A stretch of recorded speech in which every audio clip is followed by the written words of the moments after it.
The Galactic Military Academy had trained warriors from 300 species over its 1,000-year history. They thought they were ready for their first human cadet. They were wrong. Cadet Rebecca Becca Thompson stood at attention with the other first years, her compact frame dwarfed by the towering Volrani and bulky Gex around her. Instructor Zethka, a veteran Xerian with scarred chitinous armor, surveyed the line with contempt. Today's exercise is simple, Zethka announced, his translator converting his clicks to standard galactic. Breach and capture. The training facility is locked down. Your team must get inside within 1 hour. Non-lethal rounds only. The Xerian's compound eyes fixed on Becca. The Deathworlder goes last. We'll see if Earth's reputation is earned or exaggerated. Becca simply nodded. She'd heard the whispers, humans from high gravity, predator-filled Earth were supposedly unstoppable. But her classmates had seen her struggle with the advanced alien tech, watched her fumble with energy weapons designed for beings with different appendages. The myth was already cracking. Team after team attempted the exercise. The Volrani used their telepathic coordination to probe for electronic weaknesses. The Gex tried brute force with their natural armor plating. The nimble Qatari attempted to scale the walls. All failed. Cadet Thompson, Zethka gestured to the facility. Your turn. Becca approached alone. Humans were still too new for team assignments. The facility was a cube of reinforced trilithium, 3 stories of the strongest material in the galaxy. 1 door, sealed with quantum locks. No windows. Guards with stun weapons at every corner. She knocked. The guards actually laughed. A sound like grinding gears from the Xerian whistling from the Prytan. Hello, Becca called out. I'm supposed to get inside for training? Negative, cadet, a guard responded. Breach or fail, right? Becca examined the door. The quantum locks were beyond her understanding. The walls were impenetrable. She'd fail just like the others. Unless she walked directly toward the nearest guard. Halt, cadet. She kept walking. The guard fired. The stun bolt, designed to drop a charging Gex, hit Becca center mass.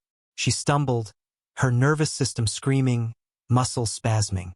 On Earth, she'd handled livestock prods helping her uncle on the farm. This was worse, but not by much. She kept walking. The second shot made her vision blur. The third dropped her to 1 knee. The guards relaxed, lowering their weapons. Stun weapons were calibrated to be non-lethal but incapacitating for any known species. But human evolution had a quirk. Their ancestors had survived by being persistence hunters, pursuing prey until it collapsed from exhaustion. Humans could push through pain, through exhaustion, through trauma that would shut down other species. Their bodies could run on automatic while their conscious minds went somewhere else entirely. Becca stood up. The facility went silent. Even Zethka's constant chittering stopped. Becca walked to the door, her muscles still twitching from electrical discharge.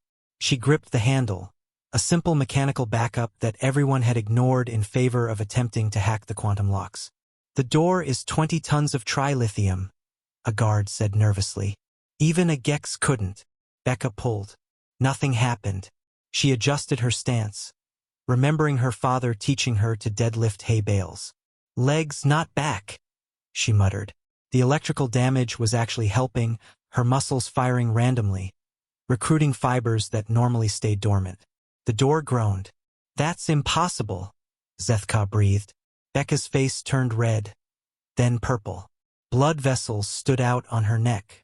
On Earth, humans regularly performed feats of hysterical strength. Mothers lifting vehicles off children, survivors moving fallen trees. Adrenaline removing the safety limits their brains imposed. The door began to bend. The quantum locks, designed to withstand any assault, had one weakness. They assumed the door frame would remain intact. As Becca pulled, the frame itself began separating from the wall. The incredible force focused on weak points no one had considered. With a shriek of tearing metal, the entire door assembly ripped free. Becca dropped it with a crash that shook the entire training ground. She stepped through the opening, swaying slightly. Facility breached, she announced, then promptly vomited and passed out. She woke in the medical bay to find half the academy's staff staring at her. How? Zethka demanded. Adrenaline? Becca suggested weakly. Also, whoever designed that door never worked on a farm. Same principle as pulling fence posts. It's all about the leverage angles. The Galactic Military Academy updated their human training protocols that day. They also began reinforcing all their doors. And somewhere in the galaxy, the word spread. Deathworlders didn't just survive impossible conditions. They considered them educational.